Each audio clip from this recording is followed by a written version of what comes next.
Good morning dear students of class 9th। आज हम लोग न्यू चैप्टर का डिस्कस करेंगे और इस चैप्टर में मैंने आपको mixer, element, substance, types of mixer, homogeneous, heterogeneous solution, इनके बारे में पहले से बता रखा है। तो सबसे पहले हम लोग बात करते हैं, थोड़ा सा सॉल्यूशन पे बातें हो जाएं। सॉल्यूशन का मतलब होता है होमोजीनियस मिक्सचर ऑफ टू और more substance is called solution. जो दो या दो से ज़्यादा सब्सटेंस मिल करके एक होमोजीनियस का फॉर्मेशन करते हैं उसको हम सॉल्यूशन कहते हैं। और होमोजीनियस और हेट्रोजीनियस के बारे में हमने कल लाइव क्लास में आपको बताया था, ठीक है। आज हम लोग जो पढ़ेंगे इसमें कंसंट्रेशन ऑफ सॉल्यूशन को पढ़ेंगे। तो सबसे पहले देखिएगा concentration of solution. Concentration of solution, इसमें कई पार्ट आते हैं। आप जब 11th क्लास में जाओगे तो आपको मोलरिटी, नॉर्मेलिटी, मोलैलिटी, कई सारी चीज़ें पढ़ने को मिलेंगी। फिलहाल आपके यहाँ क्या दिया गया, एक तो मास परसेंटेज पर क्वेश्चन आपको मिलेंगे, मास परसेंटेज, ठीक है। दूसरा एक आपको मिल जाएगा वॉल्यूम परसेंट। तो इन दो पर आपके एनसीईआरटी में कुछ क्वेश्चन आपको मिलेंगे। तो mass percentage is equal to, formula होता है वो याद रख लें आप, mass of solute divided by total mass of solution divided by total mass of solution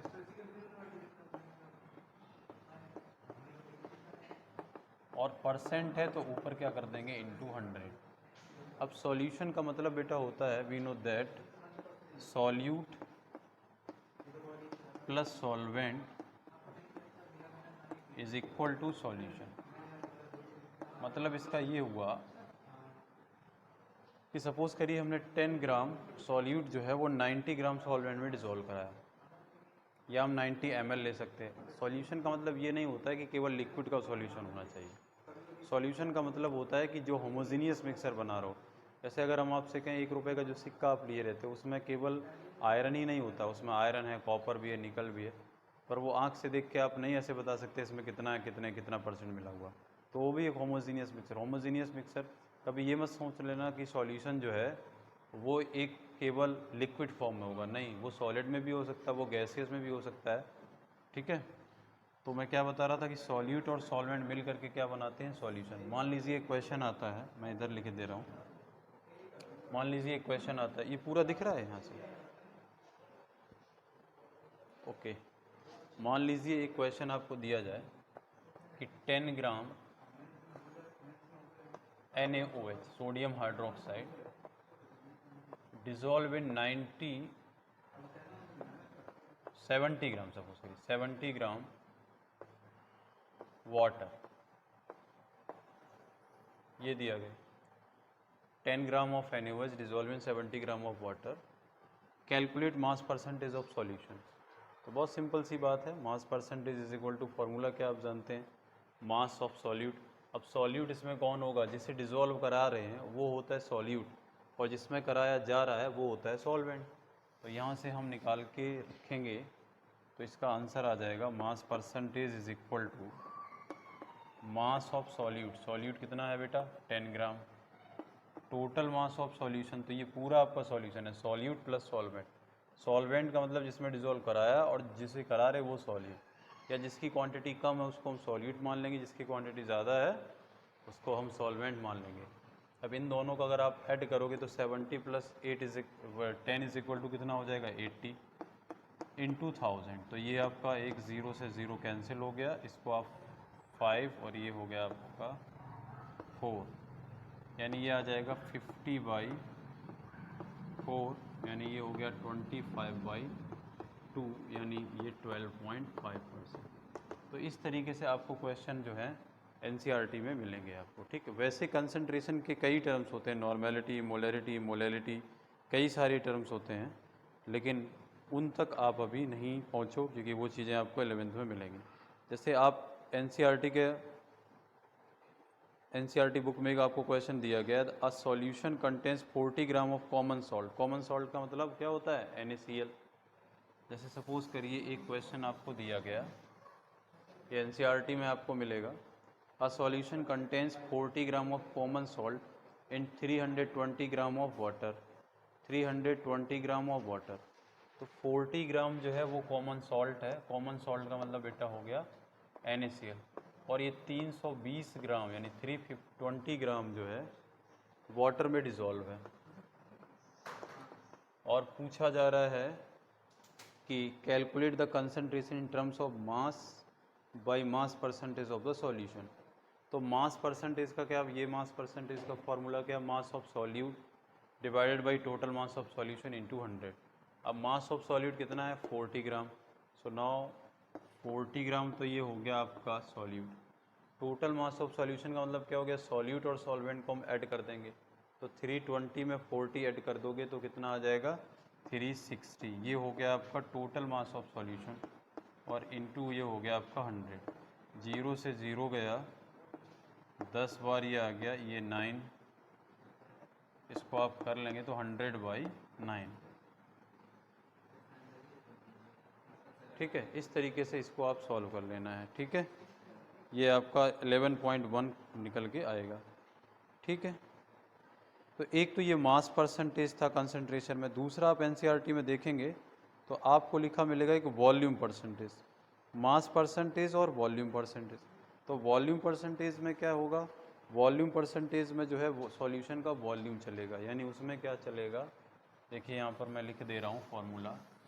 ये मास परसेंटेज हो गया, दूसरा होगा वॉल्यूम परसेंटेज।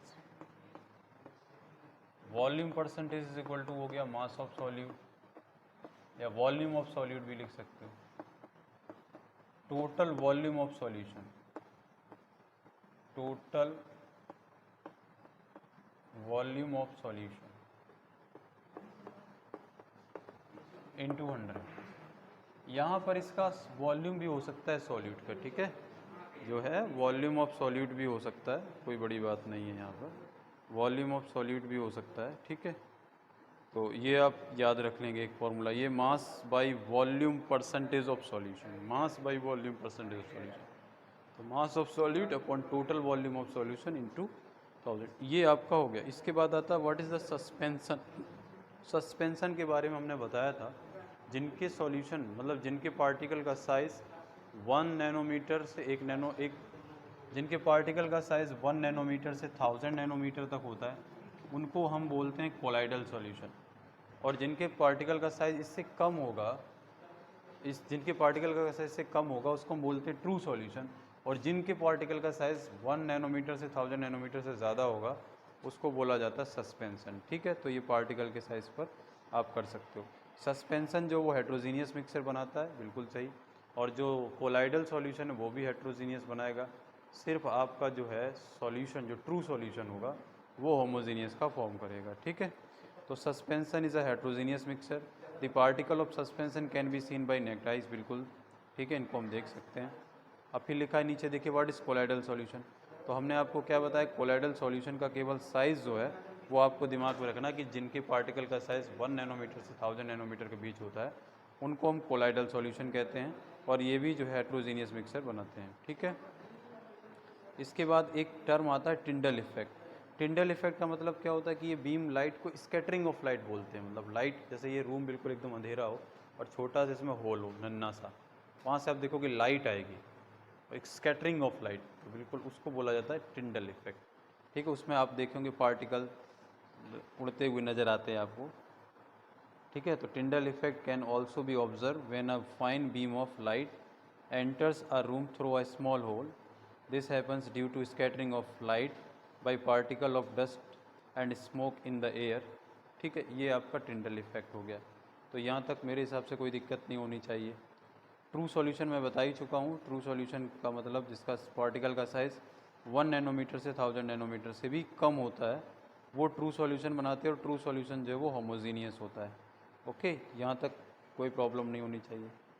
इसके बाद आ जाइए, इसके बाद आगे चलते ये चीज़ें आपकी रिमूव हो चुकी हैं, यहाँ ये चीज़ें रिमूव हो चुकी हैं, फ्रैक्शनल डिस्टिलेशन वगैरह ये रिमूव हो चुका है, इसको आपको नहीं पढ़ना है। ठीक है,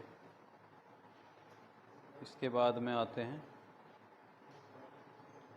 ये एलिमेंट्स कंपाउंड, और ये चीज़ें हम आपको पिछले लेक्चर में पढ़ा चुके हैं। जिसको ना मिला हो वो पिछला लेक्चर आप देखना, इस चैप्टर का एक लेक्चर पढ़ा होगा। उसमें हमने आपको सस्पेंशन इसके बारे वो क्या नाम एलिमेंट्स पार्टिकल इसके बारे में बताया। तो ये आपका पूरा चैप्टर आज जो है फिनिश हो गया है। क्लियर? अब इसको हम रिवीजन के तौर पर फिर एक बार इसको दोबारा से कराएंगे।